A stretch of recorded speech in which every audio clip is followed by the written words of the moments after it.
Hello বন্ধুরা, আজকে আমি কি রান্না করছি সেটা তোমরাই আমাকে কমেন্টের মাধ্যমে জানাবে। প্রথমে 4টে আলুকে প্রেসার কুকারে সিদ্ধ করার জন্য বসিয়ে দিয়েছি, আর এরপরে একটা মিডিয়াম সাইজের পেঁয়াজ আর কয়েক কোয়া রসুন ছুলে নিচ্ছি। আর এরপরে এক টুকরো আদা নিয়েছি, 1 ইঞ্চি মতো। আদাটাকেও পরিষ্কার করে ছুলে জল দিয়ে সমস্ত মশলাকে আমি পরিষ্কারভাবে ধুয়ে নিয়েছি। আর এরপরে এগুলোকে একটু টুকরো টুকরো করে চপারের মধ্যে দিয়ে চপ করে নিচ্ছি।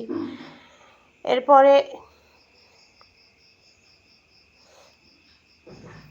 কড়াইয়ে দিয়ে দিয়েছি 1 চামচ মতো সর্ষের তেল, আর চপ করে রাখা আদা রসুন পেঁয়াজটাকে দিয়ে আমি এটার কাঁচা গন্ধ চলে যাওয়া পর্যন্ত ভেজে নেব। আর এদিকে আলুগুলো সিদ্ধ হয়ে গেছে, পেঁয়াজ রসুনগুলো দেখো ভাজা হয়ে গেছে। এখন আমি গ্যাসটা অফ করে দিচ্ছি, আর আলুগুলোকে ছুলে ম্যাশার দিয়ে ম্যাশ করে নিয়েছি। এর মধ্যে ভেজে রাখা আদা রসুন আর পেঁয়াজটাকে দিয়ে দিলাম, আর এর মধ্যে দিয়ে দিচ্ছি পরিমাণ মতো হলুদ গুঁড়ো, লঙ্কা গুঁড়ো, স্বাদ মতো লবণ, অল্প একটু ধনে গুঁড়ো আর অল্প একটু গরম মশলা গুঁড়ো দিয়ে চামচ দিয়ে প্রথমে এটাকে মিশিয়ে নিয়েছি।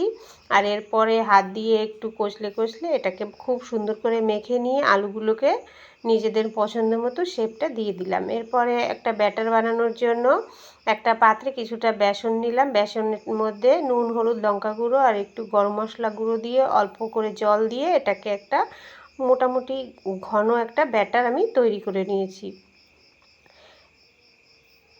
ব্যাটারের কনসিস্টেন্সি তোমরা দেখেই বুঝতে পেরেছো। এরপরে কড়াইয়ে তেল দিয়ে আলুর যে শেপটা আমরা বানিয়ে রেখেছিলাম সেগুলোকে ব্যাটারে চুবিয়ে ভেজে নিচ্ছি। আর ভেজে নিয়ে এগুলোকে নামিয়ে নিলেই কিন্তু বিকেলবেলা স্ন্যাক্সের জন্য এটা খাওয়ার জন্য একেবারে রেডি। প্রথম ব্যাচে যে 4টে আমি ভেজেছিলাম সেগুলোকে আমি একটা প্লেটে নিয়ে একটু সস দিয়ে দিলাম। আর এটাকে আমি একটু ভীষণ গরম তাই একটাকে ভেঙে রেখেছি। এখন সস লাগিয়ে একটু খেয়ে দেখবো টেস্টটা কেমন হয়েছে। তোমাদের কাছে রেসিপিটা ভালো লাগলে অবশ্যই ট্রাই করবে। আর আজকে আমি কি বানিয়েছি সেটাকে কিন্তু অবশ্যই কমেন্টসের মাধ্যমে জানাবে। রেসিপিটা ভালো লাগলে ভিডিওটা একটা লাইক করবে। আর এরপরে তোমাদের সঙ্গে কথা বলতে বলতে দেখো বাকি যেগুলো রয়েছে ভাজা হয়ে গেছে। দেখা হবে নেক্সট ভিডিওতে। টাটা।